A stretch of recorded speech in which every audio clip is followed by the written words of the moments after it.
Hello, welcome back to Called to Homeschool with me, Meg, your homeschool coach and guru. Friends, we're entering my 18th year of homeschooling. I have 7 kids, 5 of them I have graduated from homeschooling, doing amazing things. I actually had somebody ask me about my adult children the other day. Maybe I'll need to do a full episode about that. But they're okay, right? Like, I just wanted to see that you have a lot of kids and you have 5 graduates now. And are they living a full life? Are they okay? So that was fun. It's been such a journey and an adventure. And I just want to do a real big thank you because this podcast has hit 1 million downloads. And it blows my mind away of how many people have this podcast has helped. Thank you for liking, sharing, leaving comments, all of the things. I get really sweet messages because sometimes you feel like I don't get to see who's listening, right? Like I can see how many listens, but I don't know who people are and just hoping that it's helping. And every now and then I get really sweet messages. I'm like, please keep going. It's your voice in my head on my hard days when I want to quit. Thank you so much for your help. So these are all for you, and I'm so grateful they're helping. So please make sure if you have questions, I am answering your questions on the podcast, and it's so fun.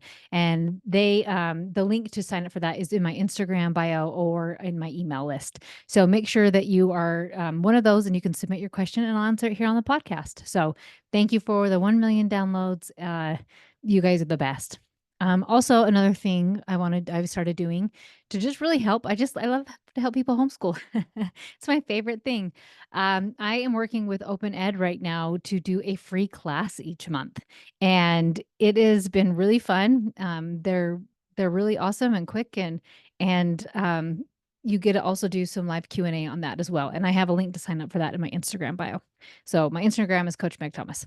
So, anyways, well, today's question that I will be answering actually came from a friend of mine who is homeschooling for her first time.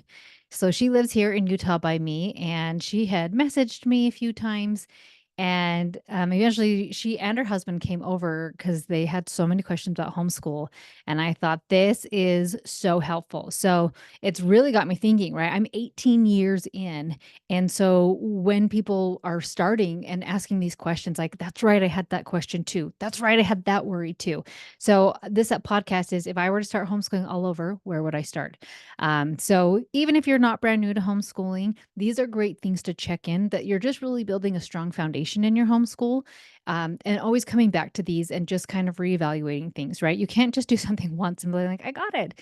Even every year I evaluate our homeschool. What worked last year? What do we want to change? My kids grow up. For a while I was adding kids. Now having kids leaving from our homeschool. As they get older in the teenage years, they want stuff more outside of the house. So what classes are we going to utilize, right? So every year I'm evaluating. So please, whether you're new or not, this episode is just for you for homeschoolers. So this awesome family has 4 children, but 3 of them are adults, and I think a couple of them are married. So she has 3 adult children, and she has a 13-year-old at home. And her daughter asked her at the end of the school year if she could be homeschooled. And this amazing family, because I know sometimes kids will ask, like, I want to be homeschooled. And parents will be like, I don't want to worry about it. I don't want to think about it. And this amazing couple was like, okay, and let's try it for a year and see if this is a good fit for our family. They actually don't really have beef with the public school system as far as they feel like their daughter's learning well. She has really great friends, but it's some of the things being taught in school, some of the things that are allowed in school that the girl's uncomfortable with. And so it was really great to just to talk with them. So I'm answering a bunch of the questions they had and just putting it on this podcast for you guys. So one of the things, and I just actually talked about it, was when they told me they wanted to homeschool, the very first thing I like to ask somebody is why? Why do you want to homeschool? Because all of our reasons are so different, and it's fine whatever your reason is, but they're very different. For some people, it's political, right? Like, I don't like what's the politics of school. I really don't like that. For some people, it's homosexuality, transgender, sexual content, bowling, whatever, like actual stuff in school. For some people, it's safety. There's school shootings, and bowling would be in that one too, right? Safety. Some of them is like testing is so ridiculous, or my kid is really anxious. Some of them it's I want more family time. I feel like the school is robbing my time for my family. I feel called to homeschool, hence the podcast title, right? Um, so whatever your reason is, to just understand what that reason is, because that will influence what type of homeschool stuff you want to do. If you want more family time, then you know that as you are planning your homeschool year, that maybe you need to say no to too many extracurricular activities. Not all of them, right? But maybe some of them. If you're like, I just want time as a family and I want to protect the family time, like maybe we do an activity or two in the afternoon, but a lot of the stuff we're doing is as a family. Maybe it's your why is that you want your child to have more experiences and more opportunities. So it's like, yes, we say yes to all the camps. We say yes to all the extracurriculars, right? There's no right or wrong reason. If it is about like you want God to be a part of your homeschool, right? Then it's like make sure religion is brought in. And it doesn't even have to be organized religion. There was one amazing client, I just loved her, and we were coaching, and they don't do organized religion, but they wanted to do an in-depth study of all the different types of religions, right? Like Christianity, different sects of that, and what is Islam and what is Judaism. And so it was just, she's like, I want to be able to study these things as well. If you're like me, you want religion really mixed into your homeschool. You want to be able to talk about God. You want to be able to talk about people who were inspired by God, beautiful things, people standing up for truth, right? Whatever it is, knowing that why will help you as you are planning your homeschool so that you can always come back to like, right, we wanted family time and we're not doing family time and so it feels off, right? So like let's bring back this family time, whatever it is for you guys. So that's the very first thing is really understanding your why and revisiting it. And your why can change each year because in our very first year of a lot of the why I was homeschooling, the more I mean, we're 18 years in, right? Like the longer I homeschool, my why kind of adapts and evolves or even gets stronger. Like I really wholeheartedly believe in that family time and the relationships, not only that my husband and I have with our children, but that my children have with each other because of the time they have. And so now that I have 5 adult kids, of seeing how beautiful and powerful that was. So like that why is really, really strong. And then some of the things I see in schools, I have lots of thoughts about testing and grade levels and anxiety over testing. And so it keeps me a really strong why of why I don't want to put my kids back into, oh, I guess my kids never went to public school, but I don't want my kids ever in that system. Um, and even when I look at it for myself, I was the wrong personality for a public government school. I got kicked out a lot. I talked too much. I would get really bored and then I'd be naughty and then I'd get in trouble again, right? I barely graduated because I didn't really go to school because it was so boring and I was getting kicked out, right? And tests give me so much stress and anxiety. I've never been a good test taker. They completely freak me out. And so a lot of understanding those whys of like, I don't want my kids to experience that. So I don't test my kids. I think testing is absolutely ridiculous because it is such a made up environment that you never have in real life. And so, like, obviously, that's a strong why. So then I know that I don't ever test my kids. So that's just some of my things. So knowing your why. So that was one of the first things that they asked. Um, Something else as, I was helping this family, they gotta come over, it was so neat. We gotta just spend an hour and a half at my house, and I'm showing, like, we do school homeschool here, and here are books here, and here's stuff here, and, if you live by me, right, I'm like, use my house as a library. I have so many amazing books. I've been so blessed, to be able to get so many books. I'm actually getting more bookcases. I just got rid of a table, an end table, because 'cause I'm like, "'Cause we could fit another bookcase there." And my husband, I asked him, he's like, "Yeah, that's a good plan." He supports my addiction because he has it too. So I guess if you're going to be addicted, have the same addiction. I don't know. But anyway, so but another thing that I got to talk to them about and what I talked to a lot about in even my 30 days to ease into homeschooling workbook. So what do you value? Because if what you value is not in your homeschool, it will always feel off. So as silly as this is, I value an adventure. If I don't have an adventure that I'm waiting for or an adventure we're leading up to, my life just feels like blah. This is boring and it's Groundhog's Day over and over. And when I have an adventure on the horizon, even if it's as simple as we're going to the park on Thursday to I'm going to go on this big trip with my daughter or whatever it is, when I have that, then the Groundhog's Day doesn't bother me because I know it's leading up to an adventure.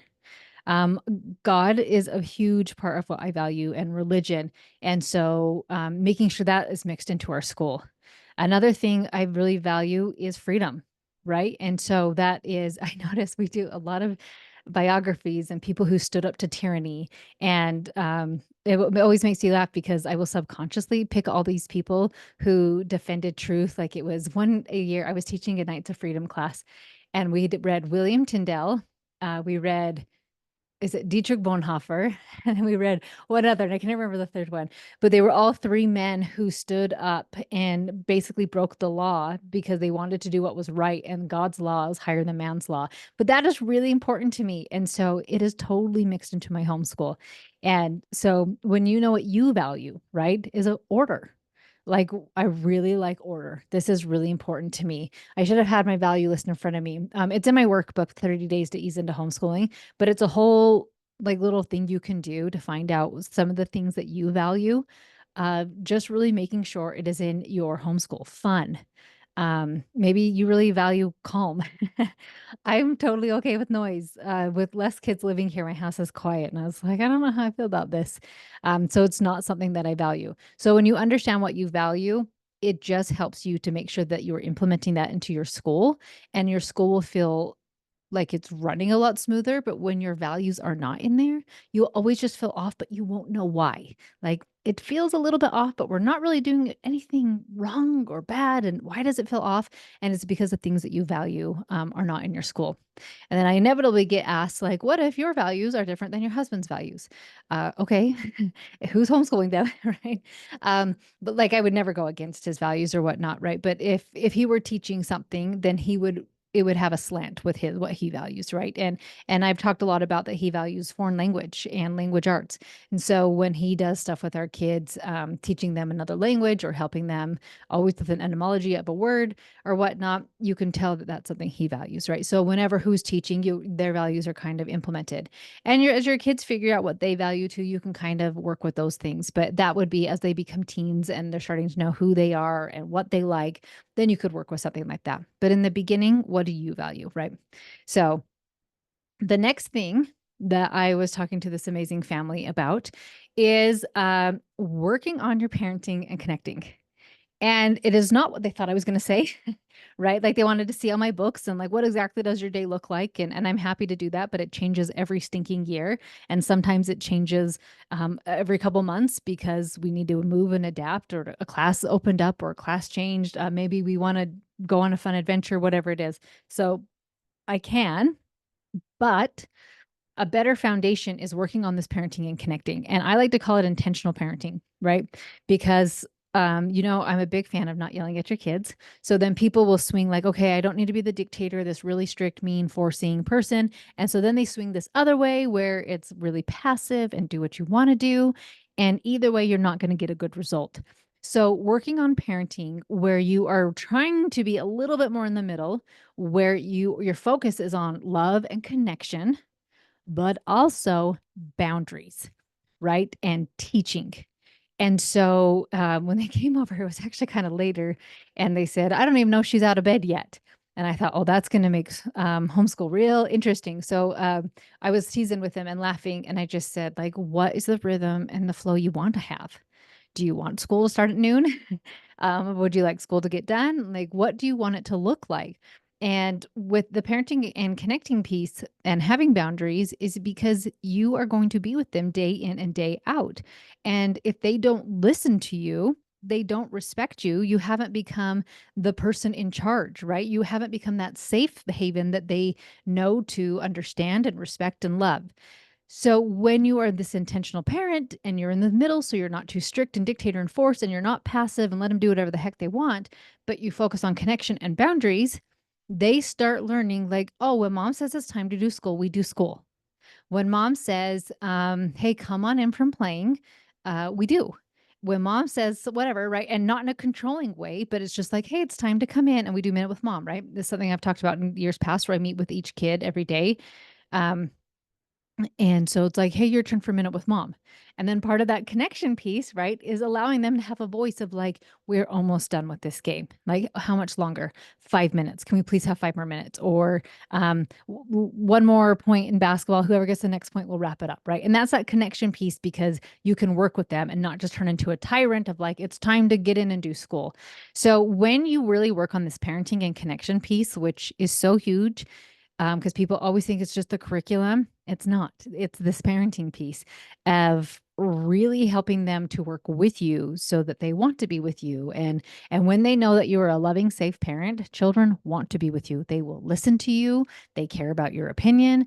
It's really amazing. It was really fun. I got to talk to one of my adult kids the other day, and we were talking about the topic of modesty and um, just like their opinion of when they were teenagers in the house. And the one child said to me, I really like how you handled it. Like you would never buy us anything that you felt was immodest, but you didn't try to control us. So if they wore something that I thought like, that's not my favorite, or like we're showing way too much skin, I always let it be a choice, right? Like, hey, you are welcome to do, and obviously if they're going around naked or something like that, that would be a little bit different. But like something that maybe shorts that I felt like were too short or something like that, where I'm like, hey, this is the reason why we want to respect our body and do these things with our body. But you are welcome and free to do your own choices. And it was interesting to hear this child say, so I decided to be modest on my own instead of forced. And so when you are really parenting from this intentional space and connecting with them, you have a lot more influence over them, even though you don't get the quick result, right? Like I could yell and scream and take all these things away, and you will wear shorts that are longer than your knees or whatever, something I want to make up. But when I'm like, hey, you're welcome to do this is these are my thoughts on our bodies. These are my like this is a way I feel like that is respectful to my body and teaching them. It's been interesting to see. Sometimes it takes a few months, sometimes a few years of like, oh wow, my mom really has my best interest. My mom really listens to me and then allows me to make my own choices. So there's just so many things with really working on this parenting and connecting piece for homeschool, for practicing for this summer. Like these are such great questions to be asking yourself of like, what is my why? What do I value? And then really working on this parenting piece. So when homeschool comes around in the fall, and maybe you're doing full homeschool in the summer. We do a really light schedule in the summer, but that it gets to be so much easier because you're not fighting with them and arguing and whining and crying and screaming, so school actually gets to be fun, which takes us to the next thing is to remember the fun. And as this couple was over at my house, I was showing them different games and different fun books. Like for math, we have the circumference books, and it's Lady Di of Amateur and her son Radius, who happens to be half of Lady Di Amateur's height, right? And there's a book on angles and of parallels, and maybe something that's perpendicular. I can't remember that one off the top of my head, but just these really cute books. Then I showed them some games I had of like how to pluralize words. Is it just add S? Is it add ES? Is it change Y to I and add ES? Like there's all these fun games. So instead of just drilling or making things boring, how could we make it fun? When I had a lot of my kids at home, we actually would do like, hey, what do we think today? Should we not do our math book, but just play bingo? And they'd be like, yes, let's do it. And like, haha, we tricked our mom. And it was it was an adding and subtracting bingo game. So it'd like be 7 plus 3, right? And they're doing so much math and just having a really good time. So don't forget the fun. Like I've said before, years ago, we did a puppet, and a puppet would teach subjects when I was just so done. And so sometimes with my little guys, I will get a stuffed animal or something that will teach them just to mix it up, just to have some fun. And it's usually a little mean, but they think it's hilarious. And just remembering to bring in the fun. So whether that's playing games, mixing it up, reading some fun books, going on little adventures, going on nature hikes, something to remember the fun. Kids were not meant to be little soldiers, right? Little factory workers. They are very motivated by fun. And so not all of your school needs to be fun, but when they're little, they're really motivated by fun. And then as they ease into teen years, you can keep some of the fun, but also push them academically, right? And so just kind of easing them into that. But as adults, we still need to have fun as well. And so it might be good for you if you struggle with fun to like, hey, this is a place that I could do it. And then the last thing that I talk to them about, that I think is so important to remember are letting go of the things that don't matter. So I was talking to them about that. I do cursive. I teach my kids cursive, and I've used handwriting without tears for all seven of my kids. I like it. It's been easy, and my kids all get it. And so I was showing them this book, and the mom has they have three sons, and then this little girl that they're going to homeschool, and she was like, "Oh, I really want to make sure that she has more feminine handwriting, that it is a very beautiful handwriting."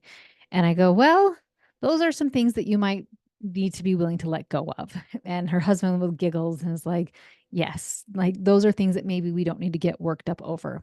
Letting go of things that don't matter. Because she was like, "What about grade levels, or what about what they're learning in public school?" And I said, "But they're made up. Grade levels are made up. What a kid should learn." And I was even thinking about this. We ran into last month. There was the parade here in our local parade, and they had like a veterans float, and they're like, "Oh my gosh, that's your one teacher from elementary school, Meg." And he got out. He was a science teacher, and I remember he taught us dinosaurs, and we had to color in all these dinosaurs. And I made mine with polka dots and stripes and all sorts of crazy things. And I got in trouble as per usual. And he was like, "Dinosaurs don't look like that." And I'm like, "Prove me wrong." You don't know what they looked like, right? You can see why teachers didn't love me. Um, but it's interesting because like somebody somewhere was like, "We need to learn about dinosaurs." Why in this grade? Who the heck knows? I actually don't even teach dinosaurs, maybe because of that experience. I don't know. But like I have some books with dinosaur stuff, but it is a subject I completely do not teach in our homeschool. But like everything's just made up. So letting go of things that don't matter is letting go of things that don't matter to your family. Is it if one of my kids were really like die hard, I want to be a paleontologist, yes, I would study a subject that maybe I don't have in here. But letting go of things that maybe public school has said, like, "Hey, somebody that has never met your child decided that all eighth graders need to learn this topic," maybe letting that go. Because does it really matter in the big scheme of things? To me, I always would rather focus on this parenting and connection and teaching them to love learning. And that a lot of the times is remembering the fun, letting go of things that don't matter. Like handwriting is such a big one. I always teach them the correct way, and then I allow them to just write. They create a story. I don't need to critique it. I don't need to judge it. But instead, in language arts, I teach them how to form a correct sentence. And as they continue to read great works of literature and as we continue to write, they just get better and better naturally. And so, and I even, somebody actually said this the other day with me one time because I don't teach spelling. And instead, we play a lot of games. I love bananagrams. Um, what was another one we do? Boggle. I really am good at those. I don't even let my kids win. I just I'm really good at those games and I like them. But somebody was like, "Yeah, that works, but your kids can all probably spell." Actually, one of mine cannot spell very well, and it is we laugh about it and we have fun. But instead, I showed this kid how to look up words. So instead of spelling tests and practicing random words, we all have words that maybe I still can't spell the word definitely. I just wait for the computer to help me autocorrect it. And if I have to handwrite it, I change the word. I don't know why I can't remember that one, but it gets me every time. So instead of like you have to do this, the spelling test, I show them, especially when we're playing bananagrams, we always have a phone out so we can be looking up words of how to spell it. When we had a Google Home, we'd be like, "Hey Google, how do you spell environment?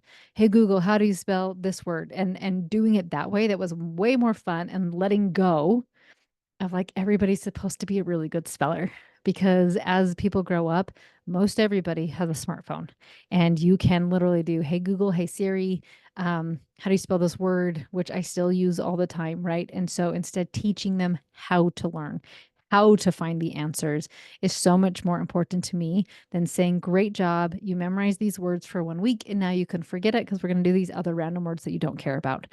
So really letting go of things that just don't matter. And if it's not going to further things along, you can check in and see, is this right for our homeschool? Okay, friends, thank you so much. I hope this episode was helpful for you. If I were to start homeschooling all over again, this is where I would start. So whether you are new to homeschooling or you've been homeschooling for a while, to really come back to these basic fundamentals things. And if you have a question you'd like me to answer, please make sure you go to my Instagram, Coach Meg Thomas. In my bio, you can ask me a question, or in my weekly emails, there is a link there. And I would love to answer your question on the podcast. Have an amazing week, and I will talk to you next time.